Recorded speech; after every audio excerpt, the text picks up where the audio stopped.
Hi, good morning, everyone. I hope you all had a nice weekend.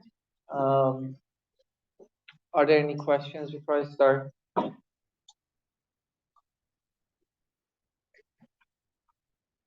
right. Yes.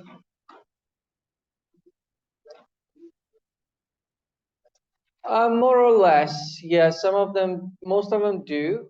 So I try to open them, like post them as we go through the semester. So yeah, mostly they would relate to the lectures. So last time we talked about the definition, the formal definition of truth value of a formula in propositional logic, which is done through the functions called states. So that whole operation could be sort of summarized, the argument using the states could be summarized in a truth table.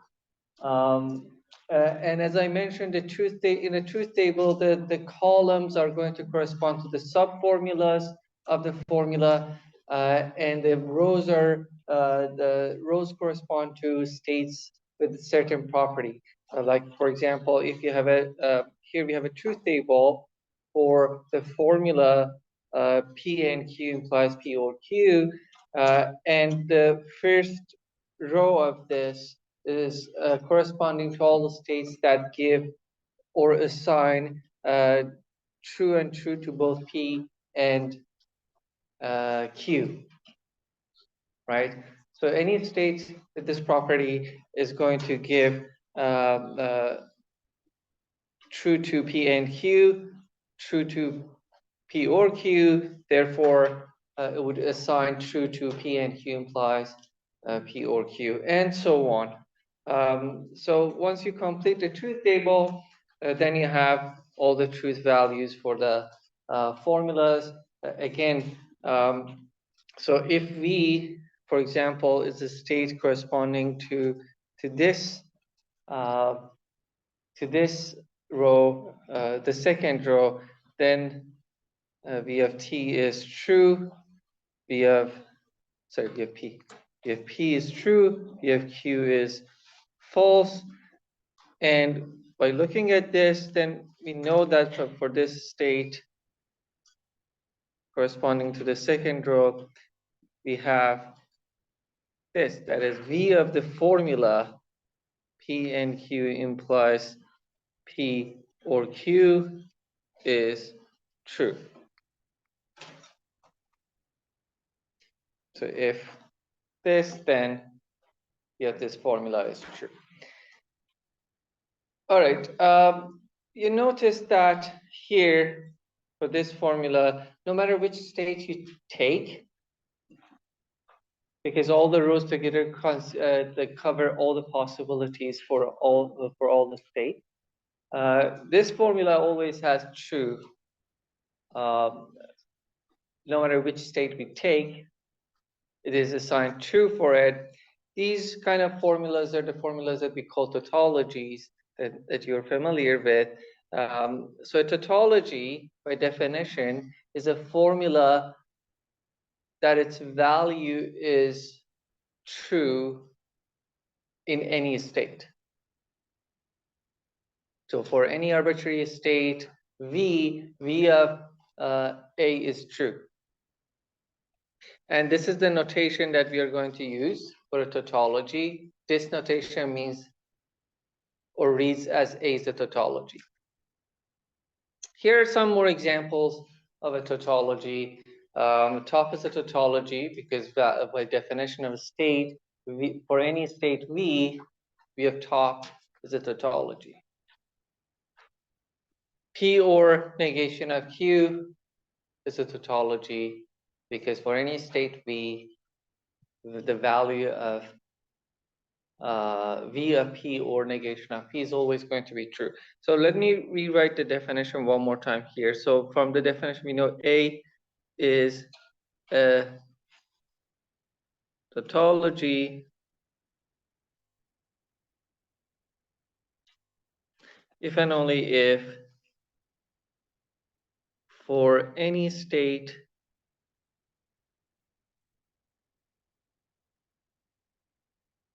V of A is true. And you can check that for any of these formula. V of the formula is going to be true. So for example, this one tells you that P implies Q and Q implies R together. Note that since N has higher priority than implication, this is this formula. Together, these two formulas imply P implies R. One way to check this is to look at the truth table. So there's most of these are pretty obvious, like the negation of P is tautologically equivalent to P, and so on. We are going to talk about these. Well, this is if and only if, right? If and only if P, this is a tautology. We're going to talk about tautological equivalences later on. So some exercises here, they're very, very easy to verify. For example, the first one says show that if a formula A is a tautology, then so is A or negation of B for every formula B. I mean, these are kind of obvious that the purpose of this exercise is for you to practice the formal definition of tautologies using states, right?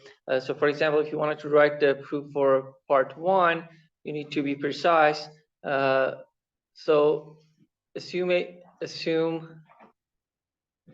A is a tautology.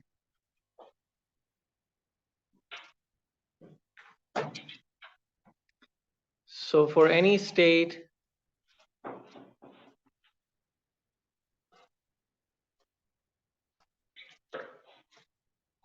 or anyways, so V of A is true for any state V.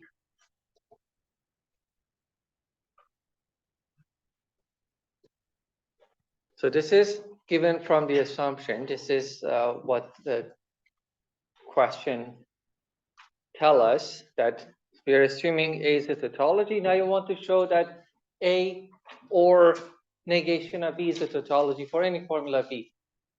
Or actually A or any formula is a tautology. That's the equivalent way of saying that. So for any state V, we have A or negation of B. This is in fact in this case is equal to V of A, right? Because it's going to be true, because V of A is true. Or let me write it like this. Because V of A is true. Because V of A is true, doesn't matter what the value of negation of B is. Therefore,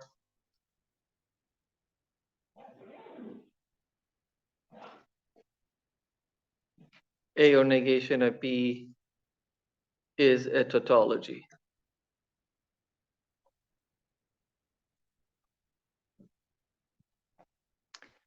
Right? Why is it a tautology? Because for any state, its value in that state is true. Therefore, by definition, it's a tautology. Or the second one says that show that if A and A implies B are tautologies, then so is B. B is a tautology. So for part 2, for example, you could go, continue like this. Assume you want to show B is a tautology. Suppose V is an arbitrary state.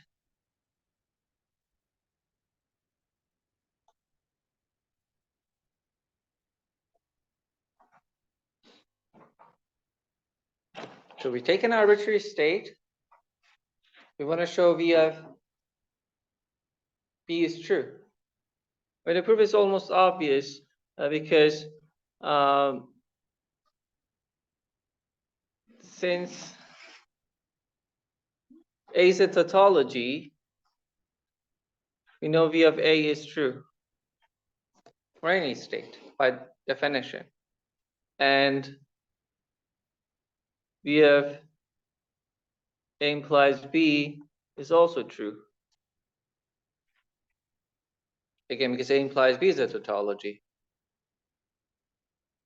Since these two, V of A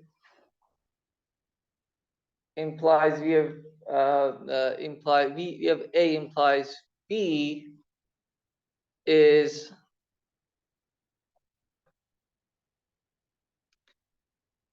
I don't want to write it as V of A implies V of B. It's actually true, but if we don't have to write that. Since V of A is true, V of B has to be true. Otherwise, this would be false, right? So you could write it as a proof by contradiction, but this is obvious enough. We have V of B is true. Therefore, B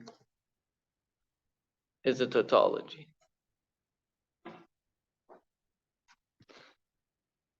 Now, 3 and 4, I leave the proofs for you. Is it true that if A and A or B are both tautologies, then so is B? If A is a tautology, B is a A or B is a tautology, is it true that B has to be a tautology? Anyone want to guess? Yes. Yeah. Why? Because in this case, even if B is given a state of false, as long as A is true and it's a false statement, then it is. Yeah, you're absolutely correct. But when you want to show something is not true, it's enough to find a counterexample, right?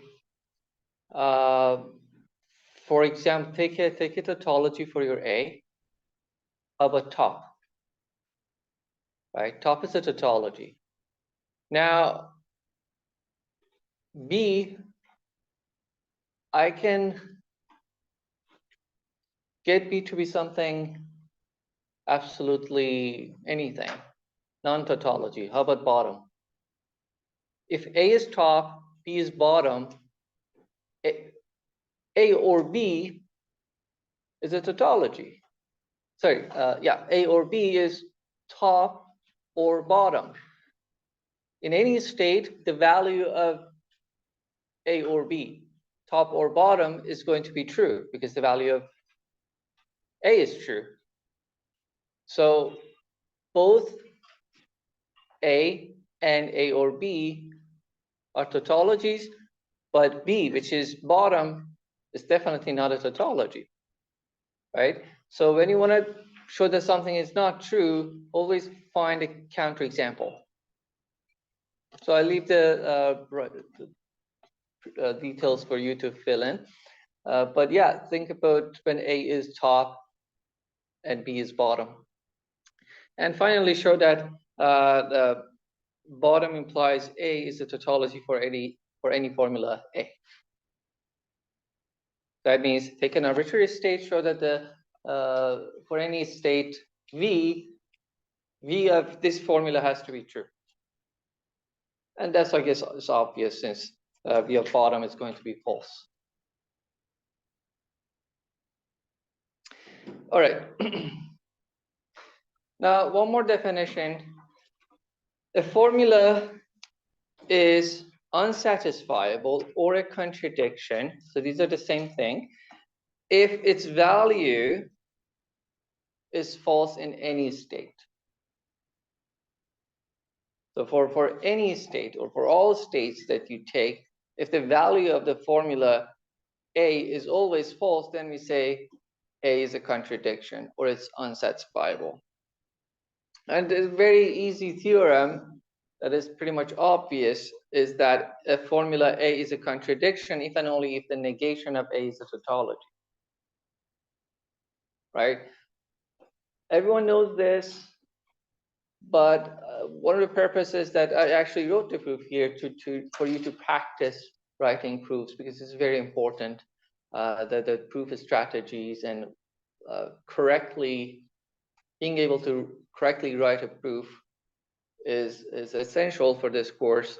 So whenever you have an if and only if statement, then you have two directions to prove, right? The forward and backward direction. So, for example, first you're assuming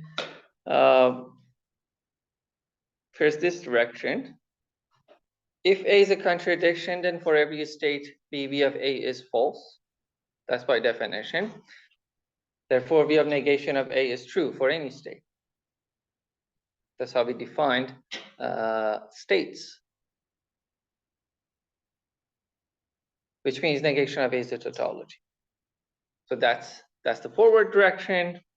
And for the other direction, starts from here. Now you assume that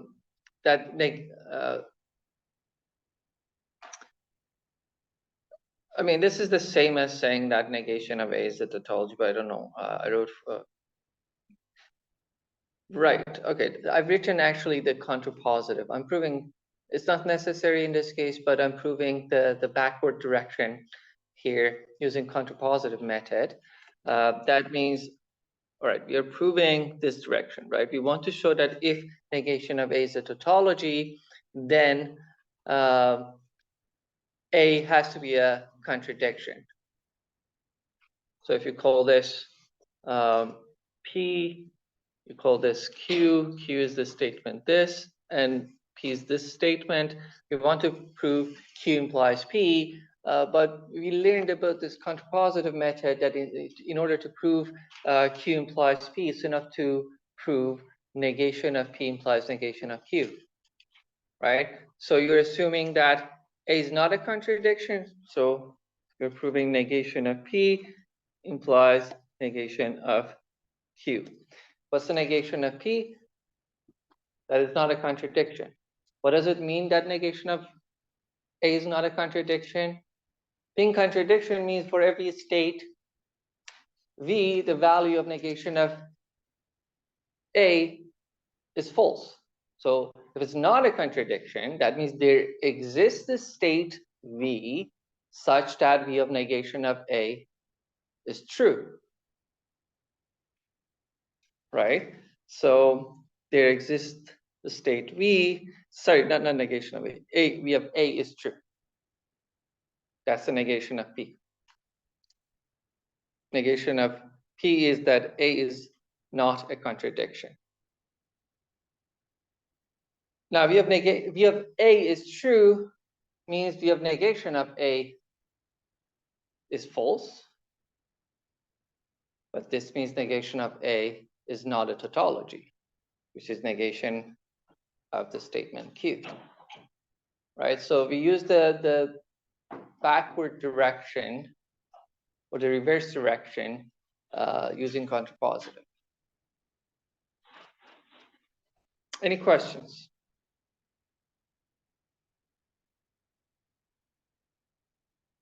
All right, I'll erase this. It's clear enough what we're doing.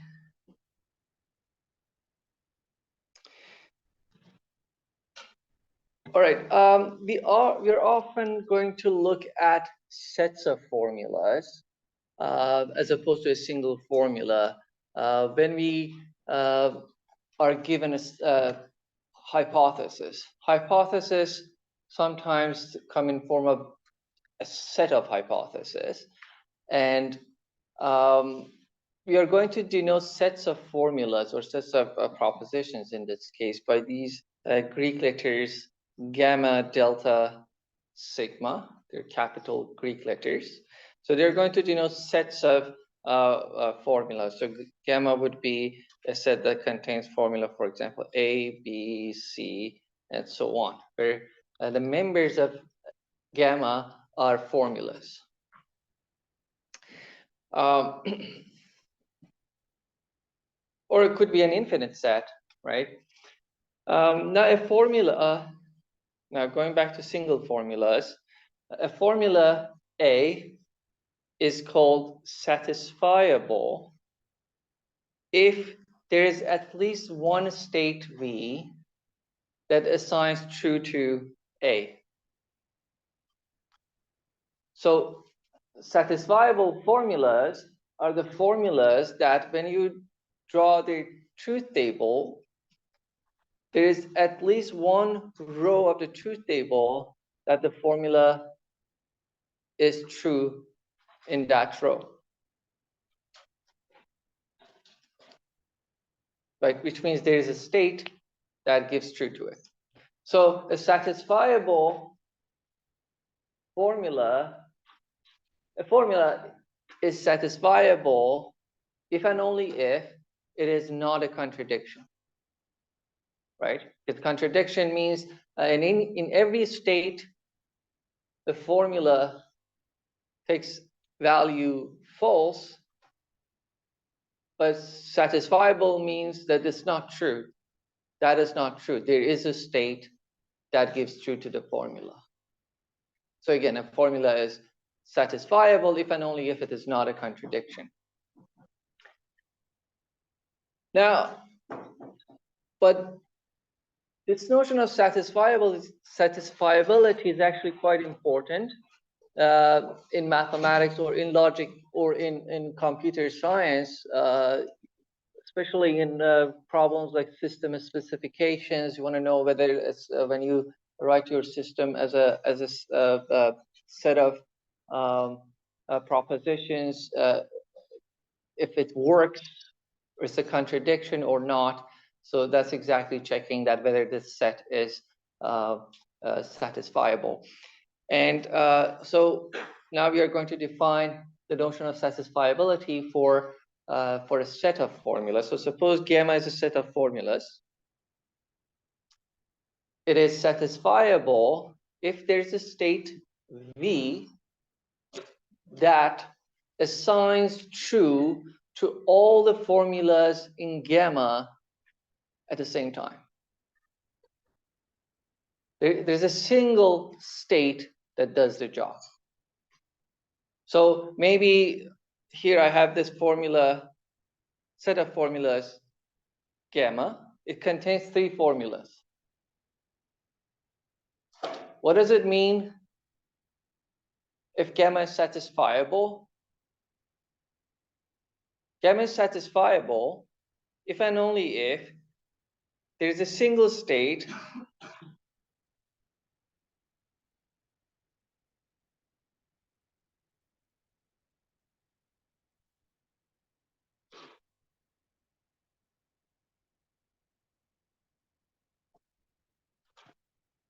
there's a state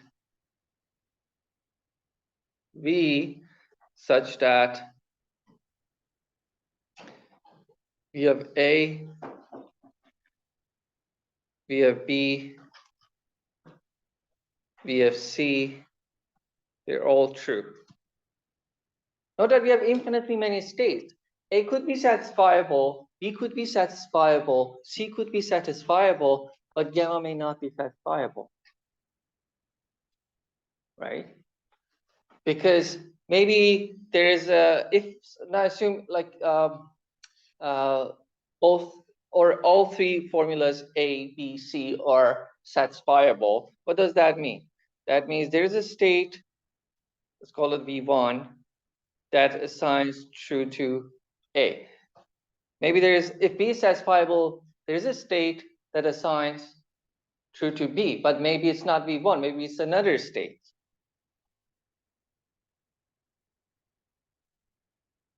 Sorry, B. And maybe if C is satisfiable, we know there's a state V3, which could be different from either of V1 or V2 that assigns true to C. So even if all the formulas in gamma are satisfiable, that doesn't mean gamma is satisfiable. And this is why I emphasize on this, there's a single state V that gives true to all the formulas in gamma simultaneously. Only then we say gamma is satisfiable. Any questions? So this was one example. Another example here, more general example. If gamma is finitely many elements, that is finitely formulas, A1, A2, AN, then gamma is satisfiable if and only if there's a single state V that assigns true to all the formulas in gamma. That is V of A1, V of A2, V of A3, V of AN, they're all equal to true. Again, a lot of times, well, maybe not a lot of times, but sometimes gamma could be an infinite set, right? That's possible. In that case, you cannot use this method to check whether it's satisfiable. You have to use more general rules, I don't know, more general proofs such as induction or so on to prove gamma is satisfiable. Let's have an example here. Suppose gamma is the set of formulas, this set here. It has four formulas in it. The first one is P and negation of Q, and then you have P, you have top, you have Q implies P. Is this set satisfiable? If it's satisfiable, that means there's a single state that assigns true to all four of these formulas. One way to check this is to write a very large truth table that contains all of these formulas, meaning there are columns for all four of these formulas, and then compare. Is there a row that gives true to all of them?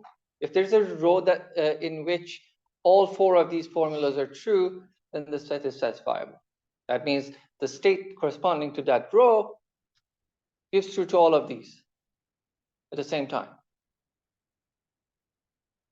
But that's very long and exhausting way of doing it. It is a very much easier question. You can just see, okay, top is always true, right? In any state, its value is true.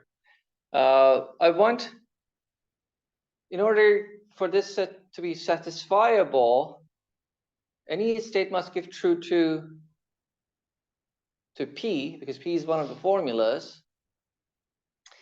And so P, for any state, if there's a hope that this set is satisfiable, then V of P has to be true. If V of P is true from this, if this one wants to be satisfiable, then Q has to be false, right? So V of negation of Q has to be true. That is, V of Q has to be false. So now these three already impose a unique condition on any state that could satisfy these three formulas, right? Any state that satisfies these three formulas must have the property that V of P is true, V of Q is false. Now you look at your last formula. Q implies P.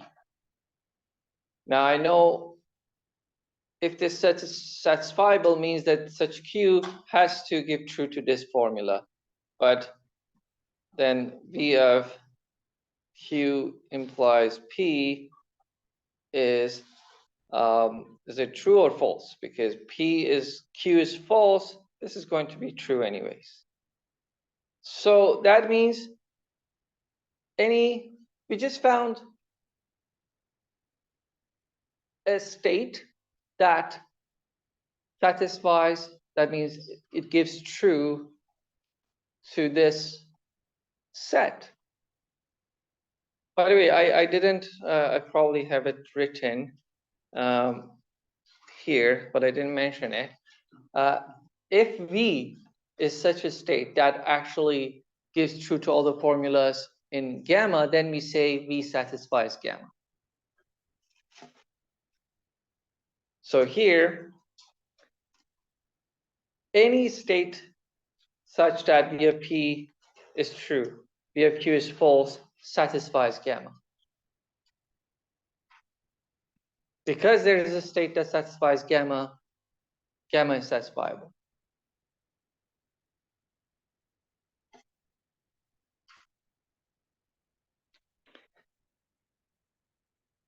All right, an exercise.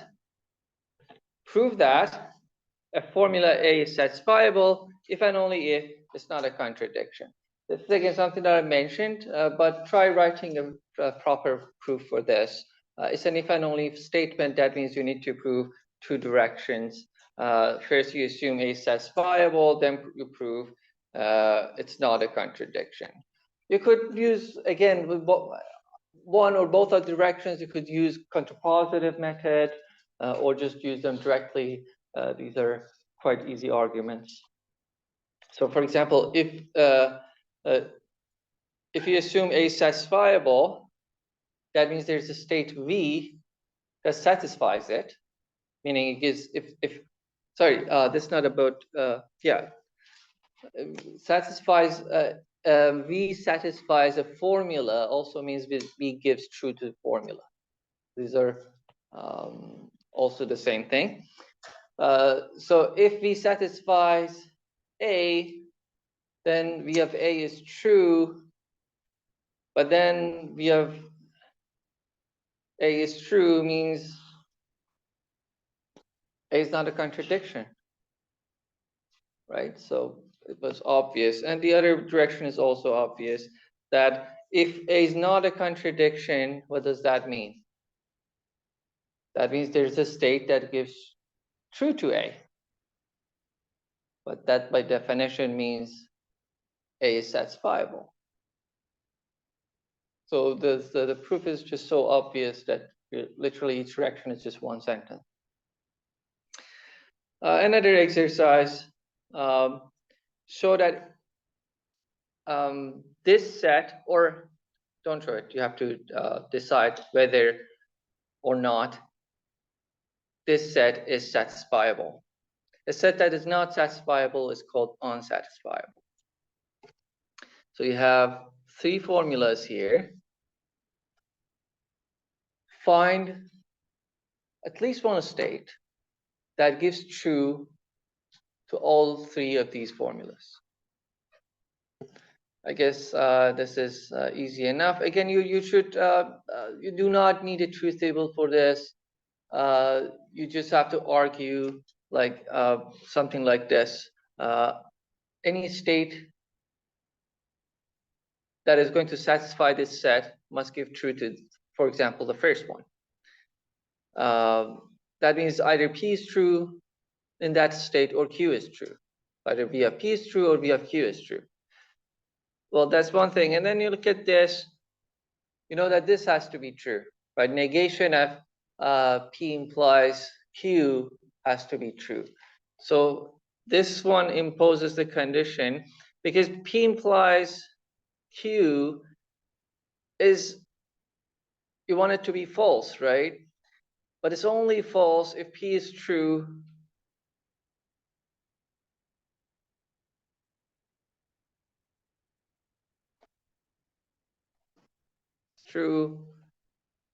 only if V of P implies Q is false. V of P implies Q is only false if P is true, Q is false.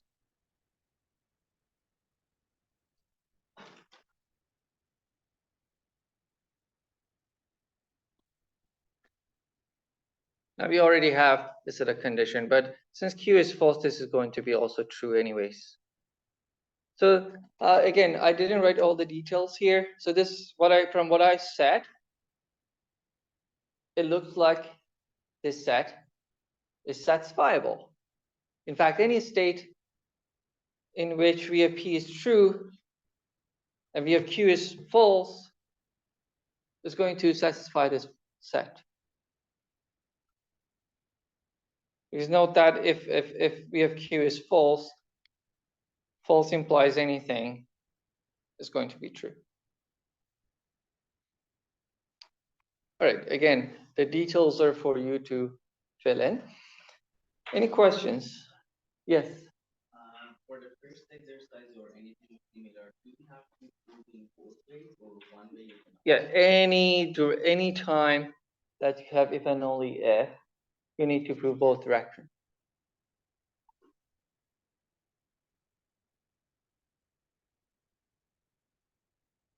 All right. Our next concept or definition is the definition of tautological implication. So suppose gamma is again a set of formulas and A is a formula.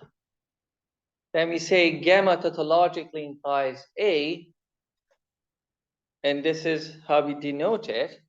So whenever you see this notation here, you should read it as gamma tautologically implies A. If for every state V that satisfies gamma, V of A is true. What does that mean? So this is a conditional statement. So let me rewrite this. Gamma tautologically implies A. Now I'm rewriting an equivalence statement for the definition. If and only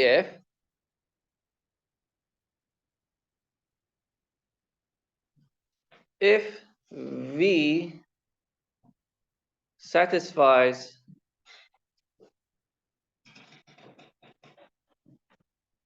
gamma, I write in bracket, what does this mean again? That means V, i.e., V assigns true to all the formulas in gamma.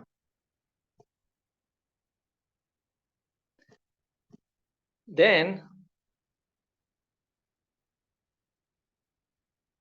V of A is true.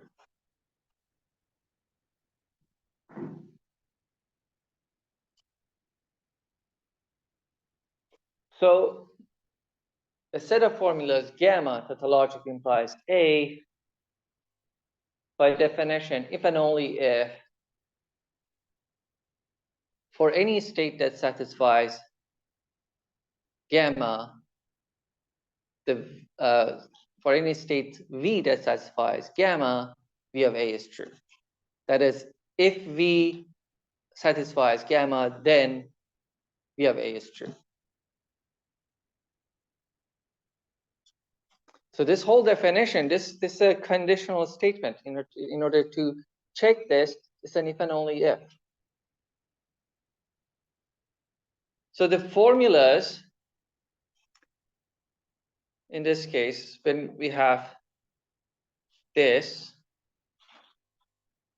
the formulas in gamma are called hypotheses or premises, and the formula A is called the conclusion. Now, here a piece of notation or convention that we are going to use. When you write a set,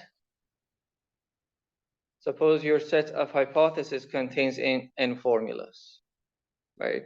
A1, A2, An, and this is your gamma, right? Then gamma tautologically implies A is this.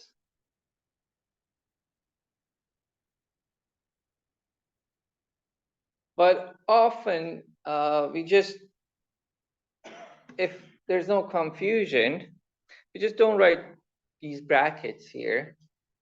and we just write A1, A2, AN satisfies A or B. Doesn't, here I've written B, so let me write B. So again, these are the hypotheses. So officially, this means that this set as a set of formula tautologically implies B again, but sometimes we may not write the brackets, but it's obvious that we mean our hypotheses are A1, A2, AN.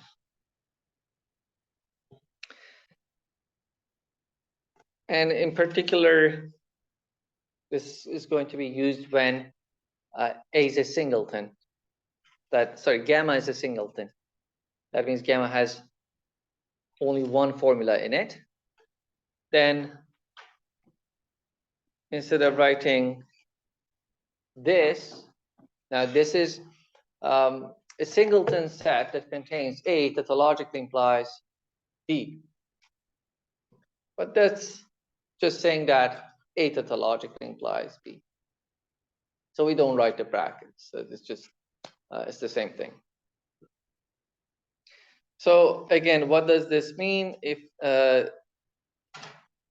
we have this, that means the set of hypotheses A1, A2, AN tautologically implies B.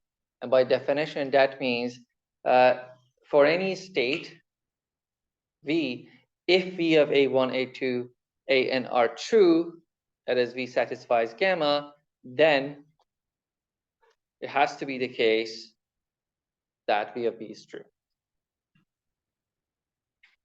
Yes. Yes, yeah, definitely. Gamma could be the empty set. If gamma is the empty set, it's actually a good example. Then we're talking about this, right? The empty set tautologically implies a formula A or B. What does this mean? This means for any state that satisfies gamma, that satisfies all the formulas in gamma, it has to be the case that V of A is true. But there are no formulas in gamma. So this sentence is vacuously true, right? No, not vacuously true. This statement is true. So there are no conditions on a set of states. Any state has this property. So that means this statement is true if and only if for any state, let's call it V, V of A is true. That is same as saying A is a tautology. A is a tautology.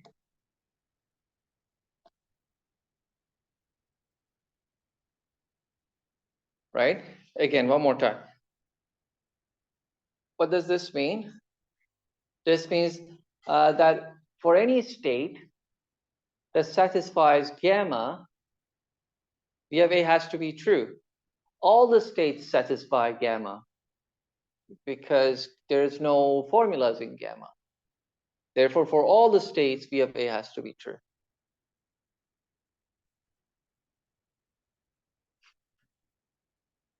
It's actually one of the items in the next theorem. Well, actually two of them. So again, this is about the same question, but now we have it as a theorem. For a formula A, the following are equivalent. A is a tautology. This is how we denote a tautology.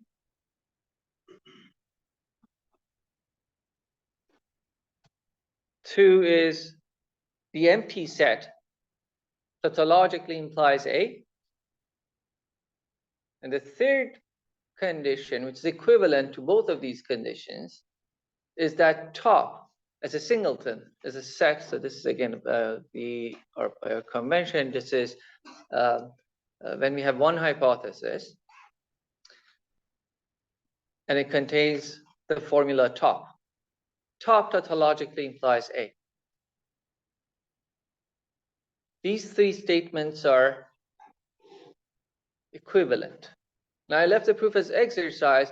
In order to show the three statements are equivalent, you have to show all two of these are equivalent, right? Any pairs of these three statements that you take, they're equivalent. But usually there's a better way to do it. You could show that A implies, sorry, 1 implies 2, 2 implies 3, and 3 implies 1. And you make a loop, and you're done. That means all three statements are equivalent. So, for example, how do you show 1 implies 2? That means show that if A is a tautology, then the empty set tautologically implies A. A is a tautology means what? For every state V of A is true.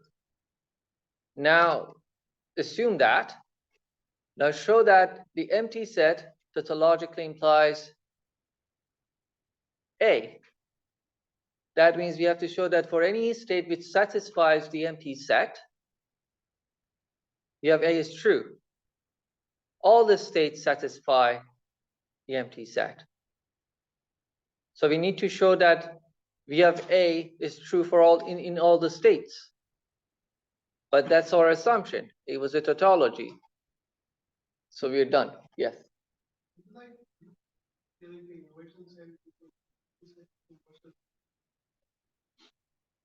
What is the, so sorry, universal set is the complement of the empty set, and what?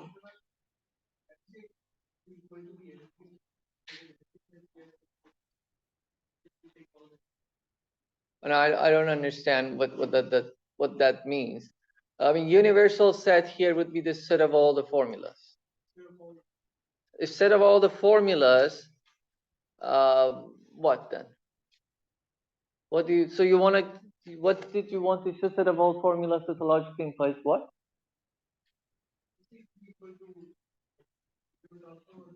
You wanted to say this is like another, okay. So I think you're saying, what you're saying that is, and I think that the universal set tautologically implies A? No, universal set tautologically, universal set is not even satisfiable. So any set that is not satisfiable tautologically implies anything. So 3 would imply 4, but 4 does not imply 3. So that's a different statement. So you cannot, so if U is the universal set, which is in this case is going to be the set of all formulas in propositional logic, it's not satisfiable. Can anyone tell me why the universal set is not a satisfiable set? The set of all, yeah. No, but don't forget about A. We don't know what A is. Yes.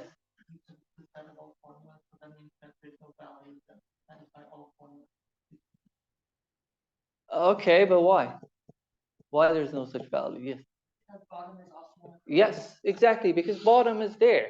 The set of all formulas contains bottom. You cannot hope to find a state that gives true to bottom. Right? So no state can satisfy, meaning give true to all the formulas in the universal set. It will always give true, false to bottom. And when your set is unsatisfiable, this is also going to be one of the exercises, then it tautologically implies anything, even bottom. It can tautologically imply any formula A. This is going to be an exercise in one of the following lecture, one of the following slides. Anything, because this statement is going to be vacuously true. If gamma is not satisfiable, then there's no state that satisfies gamma. And note that this was the tautological implication is a if then, it's a conditional statement. And if this if part fails, meaning it's false, then the statement is what we call vacuously true, right? Just to remind you, what's a vacuously true argument? When you have a conditional statement, P implies Q, if P then Q, you say this is vacuously true if P is false. If P is false, the statement is true. In this case, if P is the statement this enough. If this is your P, it is false. If gamma is unsatisfiable, this is false. Therefore, this whole statement is true vacuously. Therefore, this is always true. If gamma is unsatisfiable, it tautologically implies anything. All right, we're going to have that. So here I talked about 1 implies 2, 2 implies 3. It's very obvious. You're assuming the empty set tautologically implies A. Again, that from what we said means we have A is true for all the formulas. But you want to prove top tautologically implies A. So let me write 2 implies 3. You want to show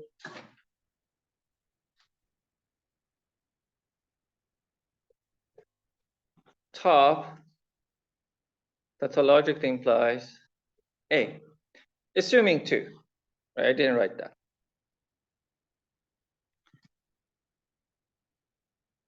What does that mean?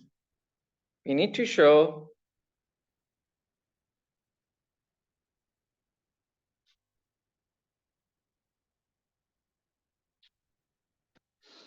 that for any state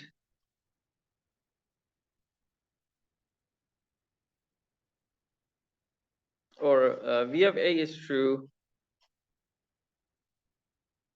for any state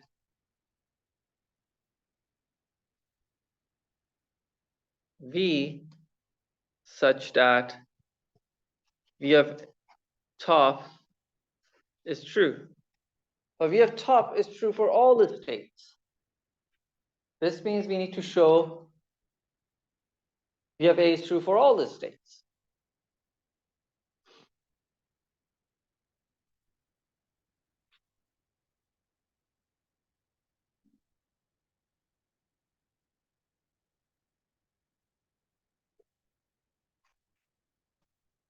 V of A is true for all states V. But this is exactly what 2 said. Statement 2 says the same thing. This follows from 2. So it's really enough to notice what you need to prove. And what you need to prove is exactly what the previous statement has or telling you. So really, about in tautological implication, I've seen so many mistakes. Students, they make a lot of mistakes in questions regarding tautological implication just because of this if-then condition. Sometimes it's easy to confuse. It's just knowing and practicing the definition of tautological implication. It's usually 99% of the step. And then what follows the argument is going to be something very simple. Is knowing what you need to show and what kind of assumptions you have. It's basically all it takes here. Any questions? All right. Here's a remark. So why did we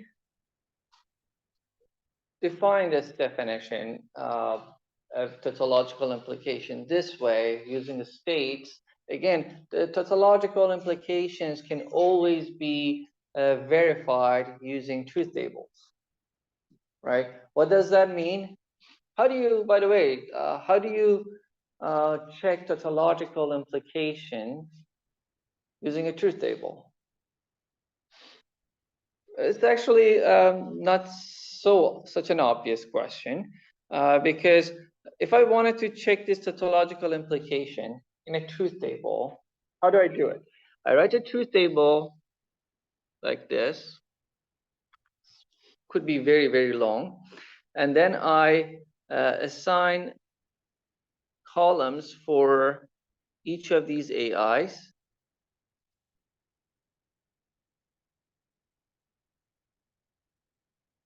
And another column for B. So could have a bunch of columns here, and here I have A1, here I have A2, A3, AN, and this is B. Now, A1, A2, AN tautologically imply B. What does it mean? If B is a state that satisfies all of these formulas, then B of B has to be true. That's the definition. What does that mean in terms of truth table? That means for any, I only have to look at the rows where the value of all of these states are true. And only then the value of B has to be true. In any other row where these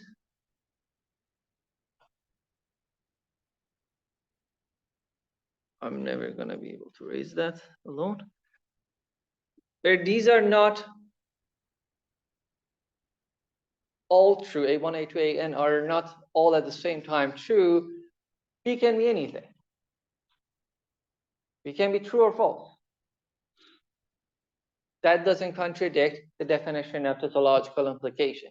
So again, one more time, in order to check that A1, A2, AN tautologically implies B,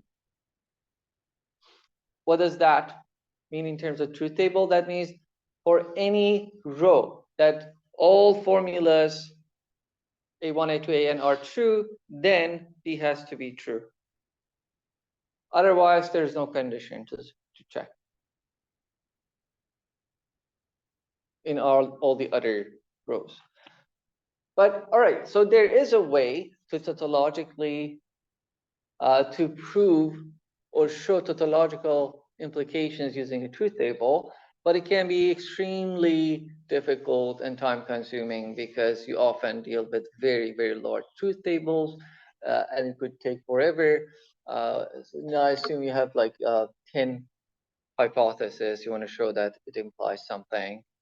You need to have a lot of columns and rows. And so it's not a very efficient method. And I mentioned this few times that there's no effective algorithm that you could write to check all the truth tables. That's the open question, well-known open question in mathematics, that we believe that there is no such an algorithm. Yes? If we're looking at a row where all formulas A to B A by answer, then does that mean that B is the formula made of? It's not made of. What does it mean, formula made of? Like B is a formula made of A1, A2. Well, you have to be precise. What do you mean B is a formula made of A1, A2, AN? No, it's like in terms of what construction?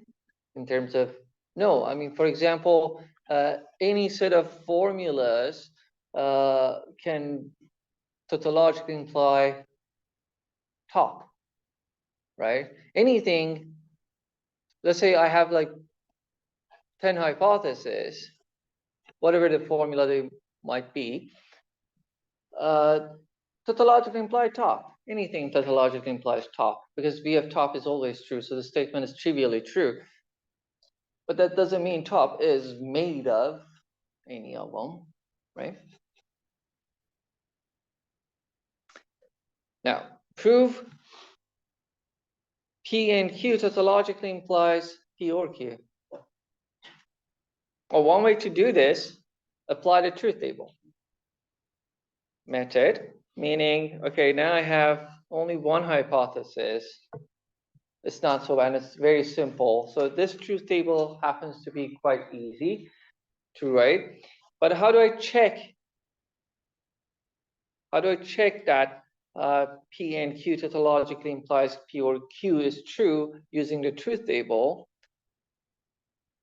I look at, I have only one hypothesis. I look at those rows that the hypothesis is true, meaning it's satisfied. So this corresponds to the states that V of P and Q is true. And that's the only one. Now the other rows assign true to P and Q. So only if the hypothesis is satisfied, in this case, one formula is satisfied, then this must be true. And it is true. Therefore, we are done. None of the other three rows matter in case of tautological implications. So I didn't have to write the other three rows. So why should I draw a whole truth table when I can check this immediately by just looking at all the states that V of P and Q is true? So another method, much more simple and sane method to do this is to argue this use the definition of tautological implication. What do we need to show for this? We need to show that if V is a state that satisfies P and Q, then it satisfies P or Q. Meaning if V is a state that gives true to P and Q, then it gives true to P or Q. Well, if V is a state that satisfies P and Q, that means it satisfies both P and Q. That is, V of P and V of Q, they're both true. But then definitely, by definition, V of P or Q is true. We're done. There's nothing to really check here. Yes? Was there only ever one state? No, there could be many states. Yeah, this was the only, well, I mean, not the only, but this was an example that we only had to check one state. By the way, this does not correspond to only one state. It corresponds to infinitely many states, because states are defined for all atomic formulas by any. So this V corresponds to, row 1 corresponds to all the states that give true to both P and Q. That by definition is already in infinitely many states.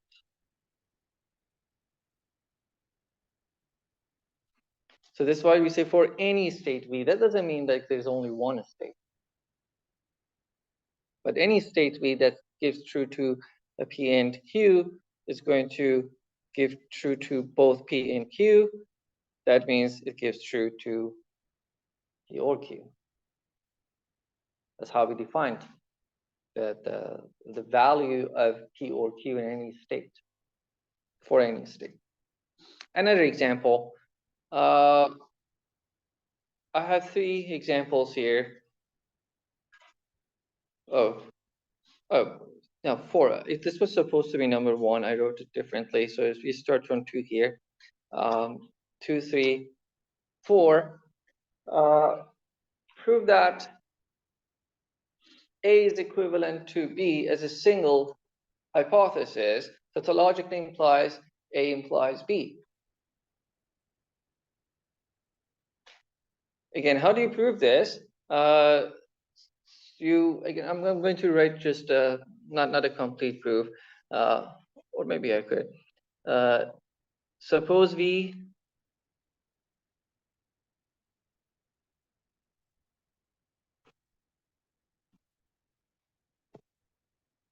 V is a state that satisfies the formula in our hypothesis. All of the hypothesis is only one formula. What does this mean? This means V of A equivalent to B is true. What do we need to show? We need to show V of A implies B is true.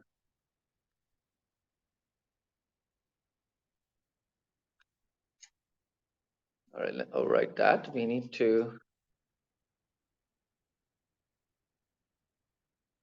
show V of A implies B is true. So we only care about the states that V of A equivalent to B is true.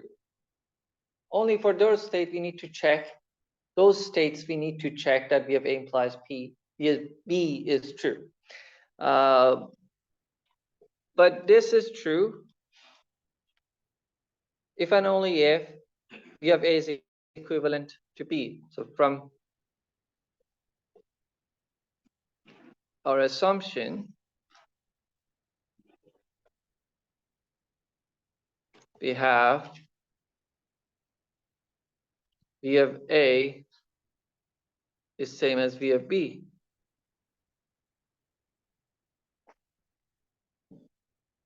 So they're both either true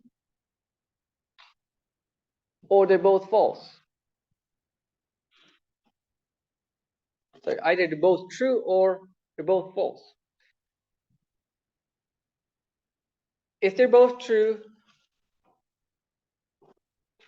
so two cases. Case one, let me write case one.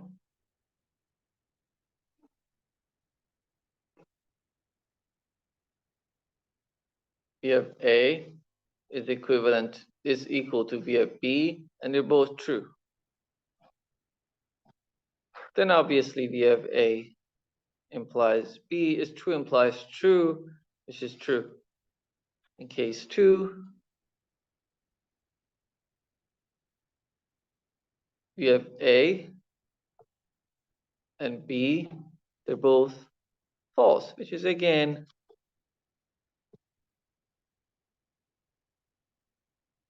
false implies false by definition is true.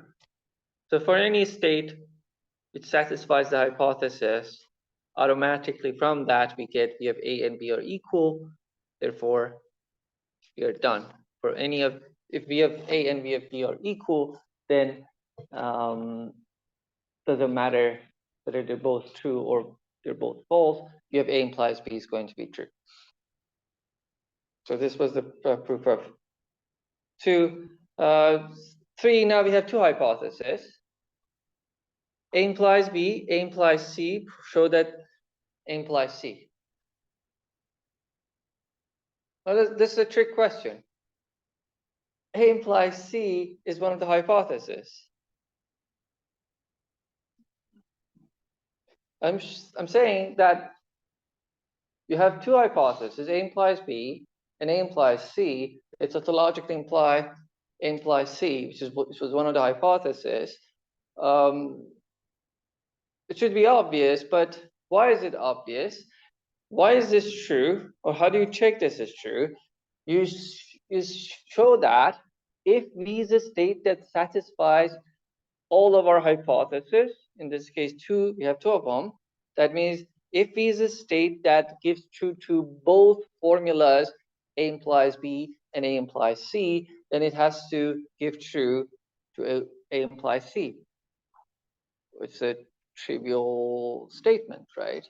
If V is a state that satisfies, it gives true to both A implies B and gives true to both, gives true to A implies C, then gives true to A implies C is a trivial statement. So this is trivially true. Proof of 4, I've written it here. How do you show that two formulas given as hypothesis, A or B, and negation of A or C, they tautologically imply the formula B or C. Yes? Sorry. For number 3, do we even need the A implies B? No, we don't. That was the whole point. It's a trick question. We don't even need this. Yeah, but the extra hypothesis, that doesn't mean tautology. It actually makes us prove more tautological implications. So we didn't need this formula. Any formula tautologically implies itself. A tautologically implies A for any formula A.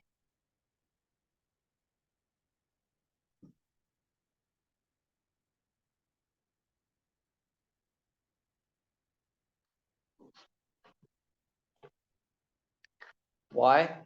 Because we need to show that if we have A is true, then we have A is true. Trivial. So proof of 4, you need to show that if B is a state that satisfies both these formulas, then we have B or C is true. So suppose V is such a state.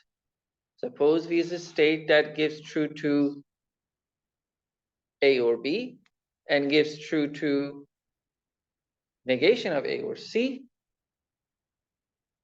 And now we want to show that we have B or C is true.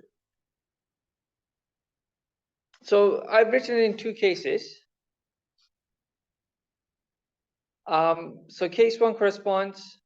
So we are dealing with these, all the states with these properties, 2 properties.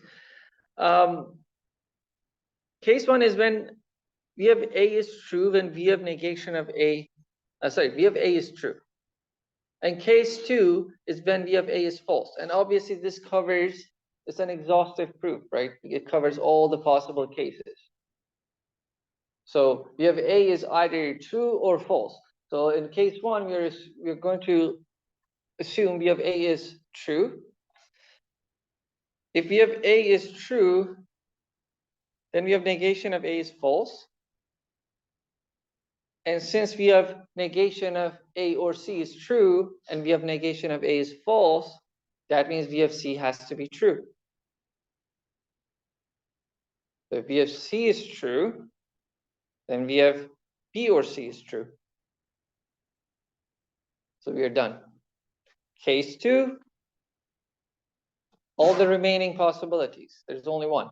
That's when A, V of A is false. If you have A is false, then since we have A or B is true, then V of B has to be true. And if we have B is true, then we have B or C is true. So we are done. In both cases, we have B or C is true. By the way, a lot of times, proof by cases might not be the smartest proofs. Proof by contradiction could replace proof by cases. In a lot of questions, like for example, proof by contradiction would be that you assume V has these 2 properties. We have such a V, and now suppose we have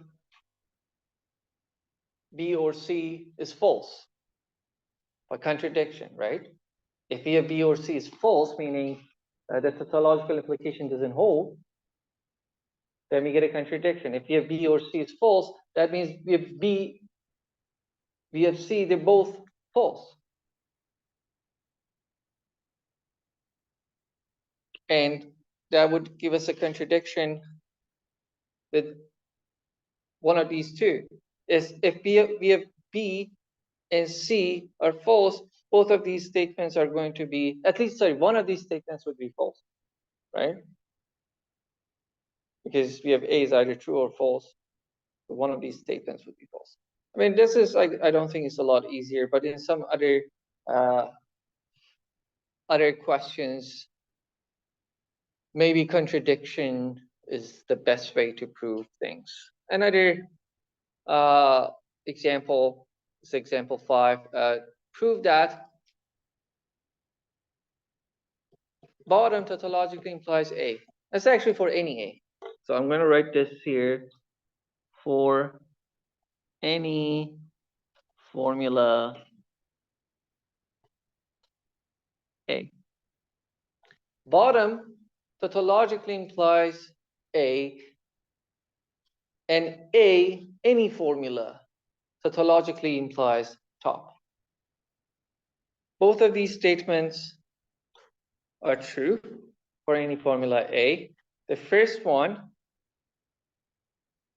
is vacuously true because what does this mean? This means that if V is a state that satisfies bottom, then V of A is true. No state satisfies bottom. So the if part is false. So false implies anything is true vacuously. So this one is vacuously true. The second one is trivially true because, by the way, what's a trivially true statement? A statement of the form P implies Q is trivially true if Q is true. So I want you to notice between the difference between vacuously true and trivially true. Vacuously true, the statement P implies Q is vacuously true if P is false. And the statement is trivially true if Q is true. So here the first one is vacuously true, the second one is trivially true. Why trivially true? For any, we need to show that for any state that satisfies A, V of top is true.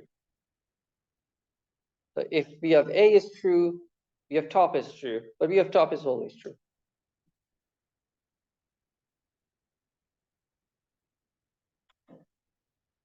So the last thing that we do today is this proposition that gamma is satisfiable if and only if gamma tautologically does not tautologically imply bottom. By the way, this when you put a cross over this, it means it does not tautologically imply bottom. It's a negation of the tautological implication.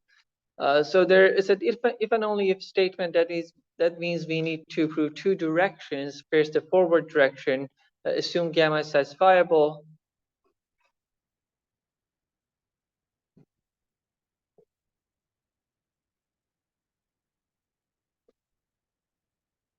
What does this mean? That means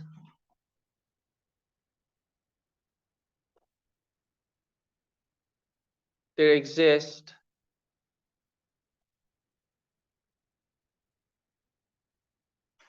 the state V, or actually to make it particular or a very special state, let's call it V0. So the special state, it satisfies gamma, and we know there is such a state V0 because gamma is satisfiable. There is a state V0 that satisfies gamma.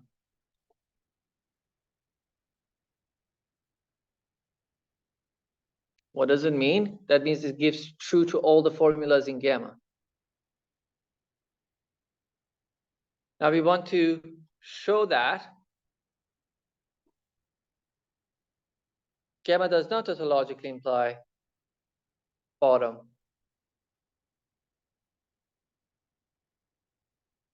So proof by contradiction.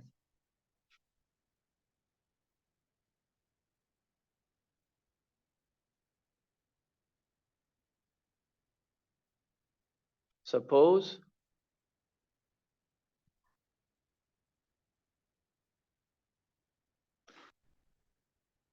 gamma does tautologically imply bottom. What does this mean? That means for any state that satisfies gamma, it satisfies bottom. I know a state that satisfies gamma, V0. So it has to satisfy bottom. That means it has to give true to bottom. It's a contradiction. No state can give true to bottom.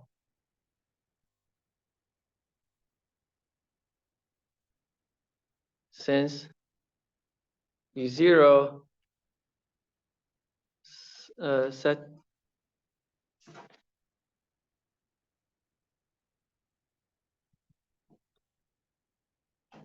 bottom, sorry, gamma satisfies gamma, we from this we have, or we get, V of bottom is true, which is a contradiction.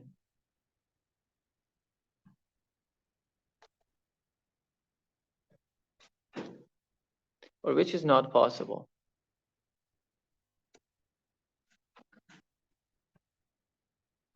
Because we have no state, no state,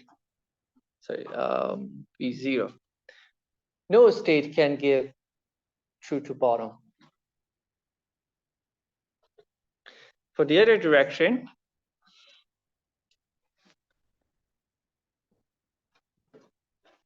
assume, so it's the reverse direction, assume gamma does not tautologically, actually maybe this time it's better to prove by contraposition. I think it's the easiest. Let me see which one is easiest. If I assume gamma is not satisfiable, there is no state that's, nah, maybe not. I'll just prove by contradiction. Gamma, I forgot, right? Assume gamma does not tautologically imply bottom, and proof by contradiction. Sorry.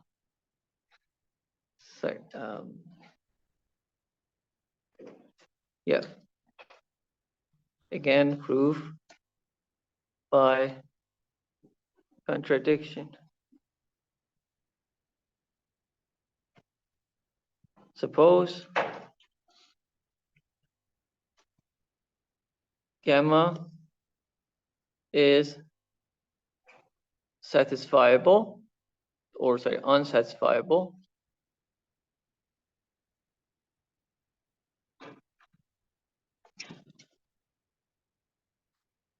then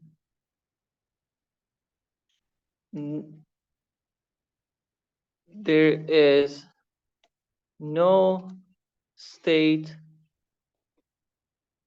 that satisfies gamma. If there's no state that satisfies gamma, that means there's no state that gives true to all the formulas in gamma at the same time.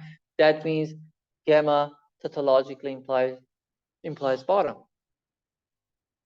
vacuously. Then gamma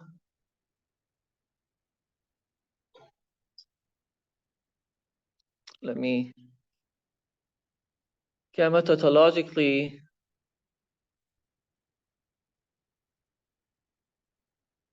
implies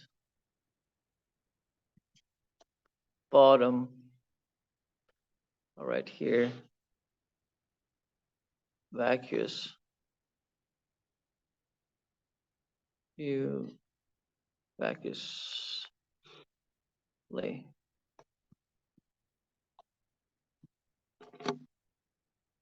Any question?